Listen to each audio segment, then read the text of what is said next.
Unlock Your Potential podcast, where we focus on creating positive, productive, and profitable workplaces. I am your host, Michael Sherlock. I am a leadership and sales expert, best known for being serious about business, despite what you may think by my appearance of often very colorful hair and sometimes crazy shoes.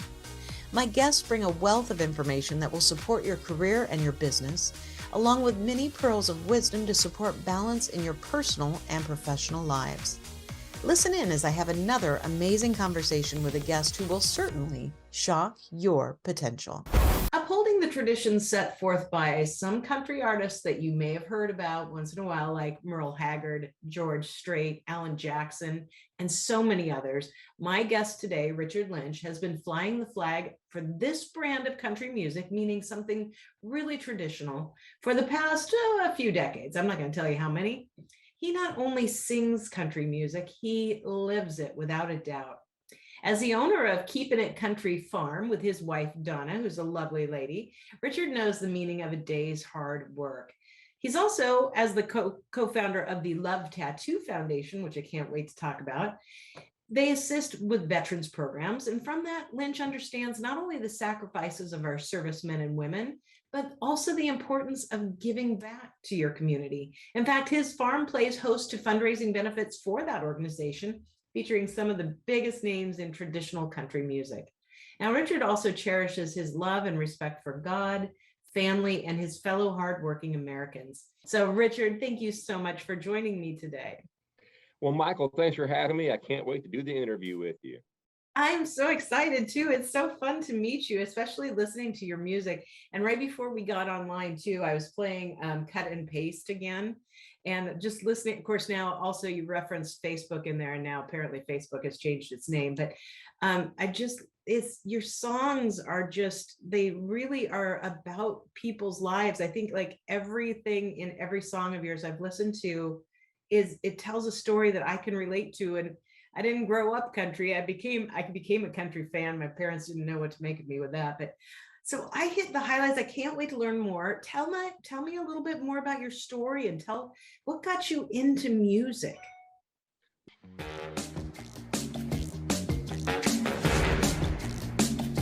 Well, I guess, you might say I was born into country music. And by that, my dad was an incredible singer, entertainer. I used to watch him get up and go to work every morning, and he would turn that old radio on above the kitchen counter there as he drank his coffee and made his way toward work. And that country music would be blaring every morning there in the old farmhouse. And I just realized that was something that was a part of our life, our family. As I got a little older, I realized how significant my dad was in our tri-state area. We come from around the Ohio, Kentucky, Indiana portion of southwestern Ohio there.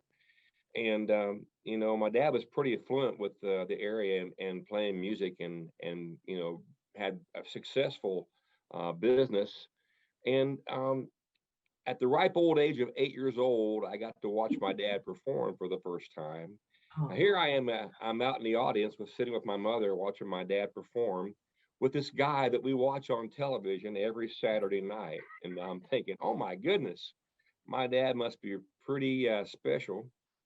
So he was performing, and I had no clue, but within about 20 minutes or so of his show, he pointed down to my mother and said, Linda, that's my mom's name, send Richard up on the stage here with me. Now here this 8-year-old kid runs up on the stage, and I do an old Buck Owens song, I Got a Tiger by the Tail. And as you might imagine, the crowd was overwhelmed, and I was bit right then and there by the country music bug. I love that so much. I can just see you. I love that song too. That is so funny. And when you really saw him up on that stage, not only did I can see how you could get bit by the bug, but what was your going through your mind as you started to look at your father in a completely different way? Was that really just incredibly cool to see him not just as dad, but now actually as somebody who impacts other people as well with his music? Well, at the time, I thought, man, I'm going to have to tell all my friends, in school, hey, my dad's somebody. and it was so cool because the fact that he played music wasn't what he did; it's just what he was. He never he never let on like he was anybody. If you ever met my dad, he always had that hand stuck out, shaking somebody's hand, hugging somebody's neck, always a part of his natural genre. He was always just that warm, genuine person, and I've always followed that same likeness. I want to make sure that everybody felt comfortable because the Mhm. music is one thing, but when you make that connection with people, it doesn't matter what you do. You can mow grass for a living, whatever, but you get that connection with people. It just so Mhm. happened that music was what made my dad click and myself as well. Well, I love too your reference to your dad turning on the radio because that's another song of yours that I've fallen in love with, Daddy's Radio. It's, when I listened to it the first time, well, first of all, it made me tear up. But in a really good way. I've lost my father, and it's been a long time, but it just reminded me of sitting with him, and things that were important to him, and how some of those moments where you're rushed back in time, how incredibly not just important they are, but how wonderful they can be for you. It's just beautiful. Does that, when you're writing, how does it all come together for you? Well, thank you for saying that. But it's a situation to where, you just write, for me anyhow, I just write from the heart. Mhm. And that just goes to show you that, country music can be relevant for all forms of life because even though I'm saying about my dad, everybody has a memory of their dad. And, Mhm. growing up in whether it was the 60s or 70s or what have you, if you grew up then, and ultimately your dad had a pretty good shot of having a radio on, and that radio brought back a memory for me and you, and Mhm. basically everybody who hears it makes a similar connection with him. Someone told me recently that they had listened to one of my songs, and it was just an old country tear jerking song that I was singing from the heart. And she said to me, "Richard, I heard that song, and it's almost as if you wrote that song for me." And I thought for a second, and I thought, this is really cool. What a statement. I think I'm reaching people now. If I wrote it from the heart and it connects with that person, obviously the music has connected with that person, and I have fulfilled what I need to be doing. Yeah, that must be really powerful.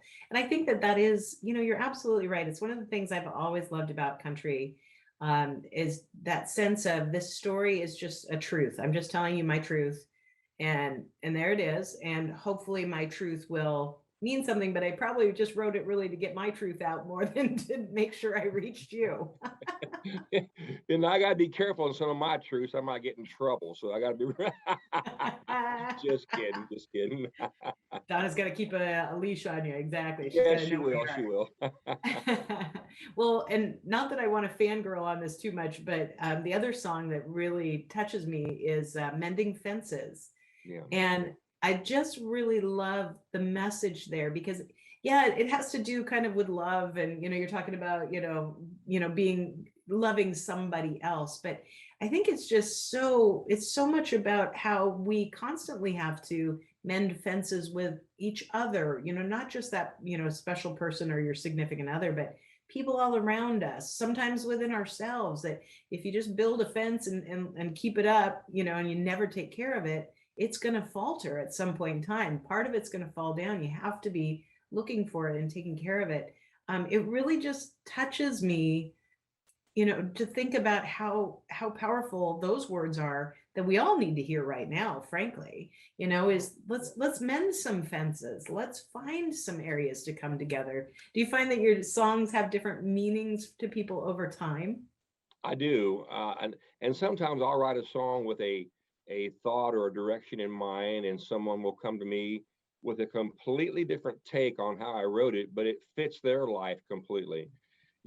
I think the older I get, and the more I realize um, we're all in this old world together. We're never all going to totally agree, but there's a whole lot more room for agreeing than disagreeing. And Mhm. sometimes music can actually act as a bridge Ah, between a complete different upbringing or a whole complete different mindset of people. And I'm realizing that more and more. Like I say, I write song with a certain direction in mind, and but that song will connect with somebody who I didn't even think about how that would affect that person. So music can be really universal. Yeah, that's a great reminder because you get everybody in a room at a concert anywhere, and people are bopping their heads and they're singing or they're dancing. You're not worried about what you think or believe differently than the person next to you because you have some common ground. So, Richard, tell me about the life of a country music star. About the travel and the road, or how much you're on, or you just staying kind of close to home. Do you, what? It's kind of a crazy life. It's not going to work for everybody. How have you navigated that?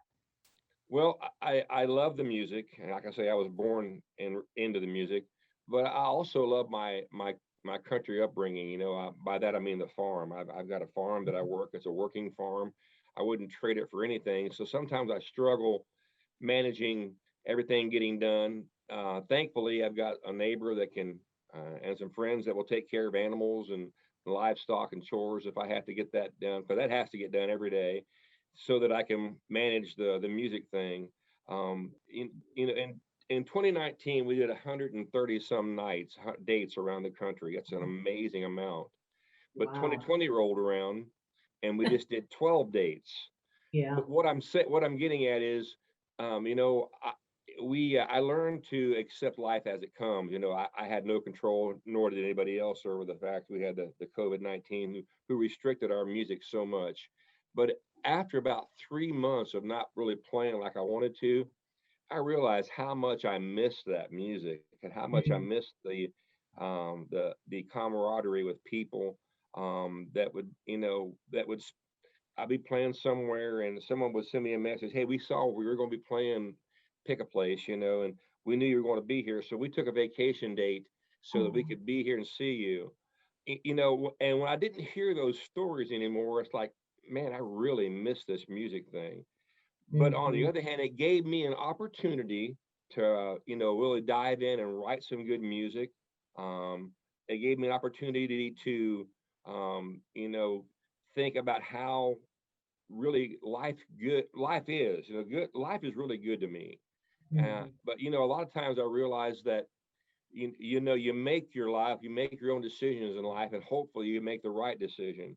There'll be a day when I won't be able to work on the farm, because it Mhm. takes a lot of work, and there'll be a day where Yeah. I'm not going to be able to get out and tour and travel, because that takes a lot of work. It's a different kind of work. But I'm just thankful that I'm fortunate enough to be in a situation where I can do what I want, make a living with what I want, what I want to do, and share it all with my better half, Miss Donna, because she keeps me down, grounded, and keeps me in line.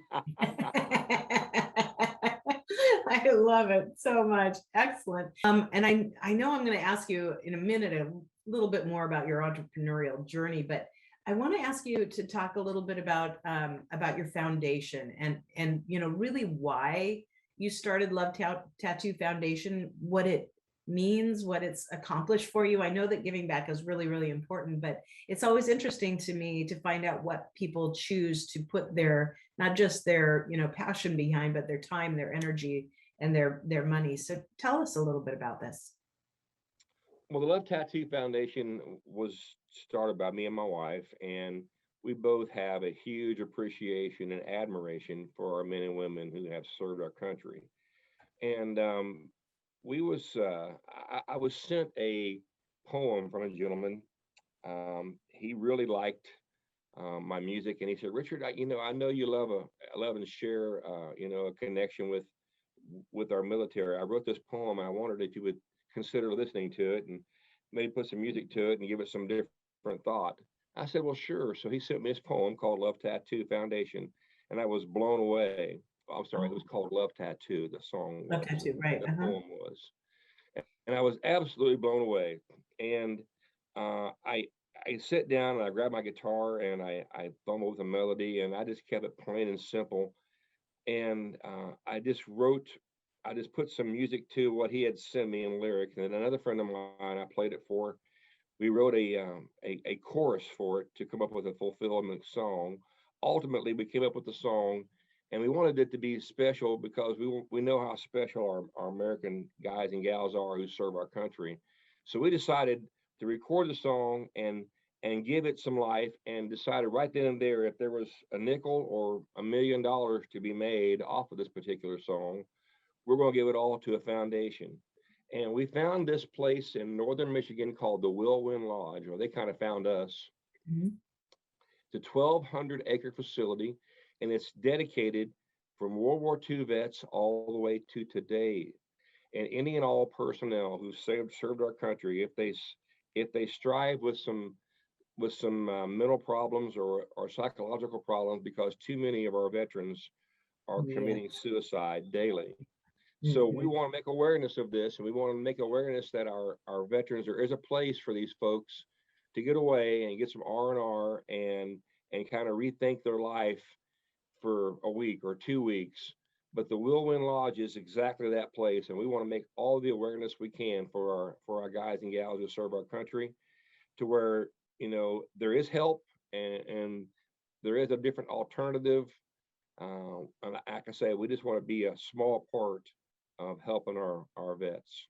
Oh, I love that so much. And you're absolutely right. In fact, every November, well, this is the second year in a row now, we are dedicating the entire month of November for our podcast to veterans. And so we're learning, we learn more about their stories and their service and what they learned from that time and what they've taken with them. And it's just such an honor to hear people's stories and to be able to say, thank you for serving our country. And, you know, but I love that you're doing that. I think it's fantastic. I guess I'm going to have to go find the Love Tattoo song, huh? Well, I'm really proud of the fact that I got to be friends with one of my heroes. Ronnie McDowell was a huge singer, country singer in the 80s and 90s, and he's still quite affluent in the business. He still performs.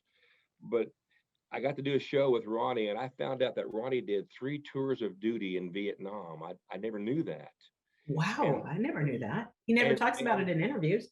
right, and I never knew that. And I said, Ronnie, after the show, I said, I knew you did all this. You're a supporter of our veterans. I said, would you consider listening to one of my songs? And if you'd like it, maybe think about getting in the studio and do it with me. Well, we played it for him. He immediately agreed to get in the studio with me, and we recorded it together as a duet. And that was my favorite version, of course. But to be able to call one of my heroes my friend right now, Mr. Ronnie McDowell, what an accomplishment in life. You know what I mean? Wow, absolutely. And just wow, you never know. You never know somebody's story unless you ask, right? Exactly right. I love it. Well, so your whole journey, I don't know if you call yourself an entrepreneur, but you totally are. So through looking at your career and all the things that you've managed of, your singing and your booking and your, creating albums and, sales and foundation, all these pieces. What have you learned about yourself as an entrepreneur over this time? If you can go back to Richard, a couple decades earlier and give him any piece of advice to help him with his entrepreneurial journey, what would you tell him? Well, I would say surround yourself with people that believe in you, because you can waste an awful lot of time with people that don't necessarily want to see you succeed. And especially young folks out there, if you surround yourself with people that believe in you and genuinely want you to have a successful career, it's amazing how fast you'll get there, because people really want to see you, succeed. Not everybody wants to see everybody succeed, unfortunately. So if you surround yourself with people that want you to, it's amazing how far you will connect, how far you will go. Opportunities will come your way faster. That's probably be my only suggestion. Just make sure you surround yourself with people that want to see you do well. Yeah, I think that's really good advice. And be careful of the people who want you to do too well too quickly, that they might profit from more than you do. I think you're hitting right on the head right there. We all got to Mhm. be careful. Yeah, I mean, in this day where people can become stars overnight, if they, something goes viral, and the next people showing up at their doors are not necessarily those people who genuinely want what's good for them. I know you're exactly right there. Yeah, I love it. So Richard, we are going to have all of your contact information on our show notes. But in case somebody wants to learn more about you and, about your music and everything you've got going on, what's the best way for them to find you? Go to richardlynchband.com, Lynch, richardlynchband.com. You will find anything and everything you want to know about me, our tour dates, or all of our merchandise, or interviews. You'll probably find out more about me than you want to know, but go there. I love it. I love it. Well, Richard, before we go, do you have any last words of wisdom or pearls of advice for my listeners and viewers?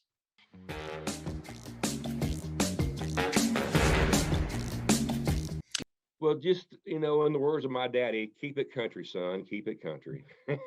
Oh, I love it. And I love keeping it country. Richard, it has been an absolute pleasure having you as a guest today. Thank you so much for being with us. Thank you. We'll do it again, I hope. Yahoo!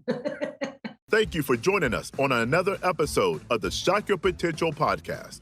And as always, don't forget to subscribe, rate, and like us today.